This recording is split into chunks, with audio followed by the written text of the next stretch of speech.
Welcome into Rover Sports, guys. How's it going today?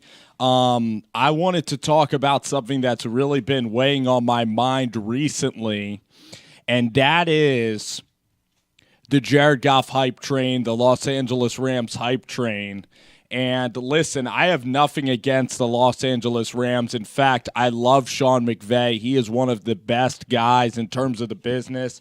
He is just a really, really good dude, good guy in pretty much all facets of everything that he is going through and everything that he does. However, the fact that the Los Angeles Rams are 1.5-point favorites tomorrow at home over the Seattle Seahawks is absolutely unbelievably mind-boggling. That I have pretty much said that this is my lock of the week, that Seattle is going to defeat the LA Rams. And when you look at the Los Angeles Rams, I mean, let's go back and really look at what we have seen, okay? First game, Jared Goff went against a team in Indianapolis that was reeling, okay? He went up against a team that pretty much had Scott Tolzien at quarterback, and they had tons of pick sixes, so that's a W, okay? Second game, Jared Goff didn't do much against the Redskins, had opportunities to win the game, threw an interception to lose the football game. Then after 3 days, they went and played the Niners. Actually, what Jared Goff did against the Niners was really impressive, because the Niners, that was their only game where their defense was awful, because the Niners have played well in a lot of their games defensively, Arizona, Seattle. So the Niners have played pretty solid defense all year, even against Carolina. So that was the only game where the Niners played awful defensively, and that was a game where Watkins broke out and Jared had a couple of throws. But you watch the Cowboys game, and I know Jared, I think, had a touchdown to Cooper Kupp, but a lot of the whole game, the reason why the Rams won the game was because of special teams. It was because Greg Zuerlein is automatic, because he can kick it from the left hash and fade it, and he can kick it from the right hash and draw it in. He is an amazing kicker, and their special teams coach is awesome, because Johnny Hecker is a punter that also is redefining how to put backspin on punts. But before I get off track, everybody is talking about how Jared Goff's the franchise quarterback, how Jared Goff might be better than Carson Wentz, how Jared Goff is a totally different guy under McVay. And yes, McVay is a ton better than Jeff Fisher at coaching offensive football, coaching football in general. But you look at this football team, the Rams, and they won last week because Scott Linehan and the Cowboys have lost their identity of running the football. They won last week's game because Wade Phillips played unbelievable defense. They won last week's game because there was a fumble on a punt. And they took advantage of their opportunities, and McVay showed great patience. But it isn't because Jared Goff's elite in the least bit. In fact, the Cowboys played awful. They were up 24-16, and people will just box score watch that game and say, oh, the Rams are 3-1 and they're legit. It doesn't just happen. Jared Goff's not another Derek Carr. He doesn't have that skill set. He made one throw to Todd Gurley and one throw up the sideline to Higbee. And even during the Todd Gurley throw, it's a 15-yard ball that is accurate, but Todd Gurley does the rest.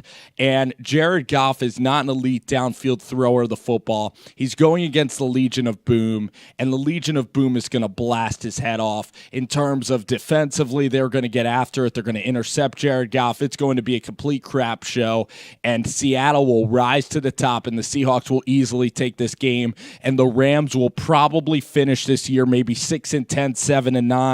And if the Rams were smart, they wouldn't buckle the peer pressure. Kind of reminds me of Ryan Fitzpatrick, because we look at Jared Goff throw the ball. He has awful mechanics. He throws it from the side of his body. He has no velocity. He can't throw the ball more than 45 yards in the air. He is not a big play quarterback. And I know Alex Smith, you could say, oh, well, Alex Smith isn't a big play quarterback, but Alex Smith does everything better than Jared Goff. Jared Goff is slow in the pocket. It's not like he's a great athlete in terms of running around and making things happen, and everybody's just buying this Rams hype train hook, line, and sinker, and I'm just one of the sane people that's saying, wait a minute.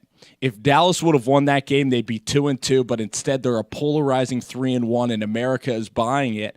And proof is that they're favored to beat the Seattle Seahawks. So all my money and everything is going into Seattle tomorrow, unless Aaron Donald has the game of his life and the Seahawks cannot protect Wilson and they can't score at all. You could get after this Rams secondary. I mean, Dak was having success on this Rams secondary. Brian Hoyer was. Tremaine Johnson's an okay cornerback. He's pretty good. But Kendarius Webster, the other guys in the secondary aren't that great. I've seen Ogletree a lot be not as disciplined as he should be in terms of gaps. I've seen the linebacking core. Mark Barron is still he's only been playing linebacker maybe 1 or 2 seasons. He's undersized. He's not a linebacker. I mean, he's trying to become a good linebacker, but he isn't a defined linebacker. So the Rams are just, the party's over. The honeymoon stage, they're going to dip. And this video has value because the game hasn't been played yet tomorrow. So Seahawks by a ton, Seahawks by 1,000,000, ride it out. I'm very, very confident that Seattle will rise to the top. And then if you look, and then 1 second here, I'm going to show you real quick. I have about 35 seconds left in this video. Want to keep it, a reasonable amount of time.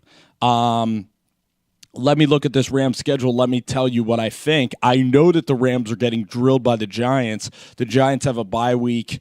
I would love to see if the Rams were playing the Giants this week, the Rams would be favored by like 3 on the road, and the Giants would kill them. I think the New York Giants have a better chance of making the playoffs than the LA Rams. It's just the way that things have been going. So then they go to Jacksonville. That's not going to be easy. The Jags are going to get drilled.